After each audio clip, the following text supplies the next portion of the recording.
மகிமை உண்டாதாக. கடந்த வாரத்தில் திங்கக்கிழமை எங்கள் மகளுக்கு ஹாஸ்பிட்டலில் கூட்டின்னு போனால் அட்மிட் பண்ணுன்னு சொன்னாங்க.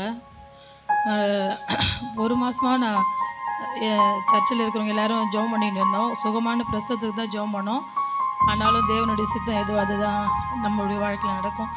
அதுமாதிரி எங்கள் பொண்ணுக்கு தலை மேலே இருக்குது, திரும்ப முடியாது, சுகப்பிரசவத்துக்கு வாய்ப்பே கிடையாது அப்படின்னு டாக்டர்லாம் சொல்லிட்டாங்க. சரின்னு ஜெபம் பண்ணியிருந்தோம். இருந்தாலும் திங்கக்கிழமை போயிட்டு அட்மிட் பண்ணோம். செவ்வாய்க்கிழமை எங்கள் மகளுக்கு ஆப்ரேஷன் பண்ணி குழந்தை எடுத்தாங்க. அவங்க குழந்தை நல்லா இருக்குது, எங்கள் மகளும் நல்லா இருக்கிறாங்க. இருந்தாலும் எங்கள் குழந்தையெல்லாம் செக் பண்ணாங்க, எதனா வியாதி இருக்குதா அப்படின்னு சொல்ல எல்லாம் செக்கப்லேயும் குழந்தைக்கு எதுவுமே இல்லை, நல்லா இருக்குது அப்படின்னு சொன்னாங்க. எங்கள் மகளும் நல்லா இருக்கிறாங்க. அதனால் இப்போது 4 நாள்லேயே டிஸ்சார்ஜ் பண்ணிட்டாங்க. கர்த்தர் தாயும் குழந்தையும் தனியாக பிரித்து நல்ல சுகத்தோடு பலத்தோடு வீடு திரும்ப கர்த்தர் உதவி செய்தார். கர்த்தருடைய நாமத்துக்கு மகிமை உண்டாதாக.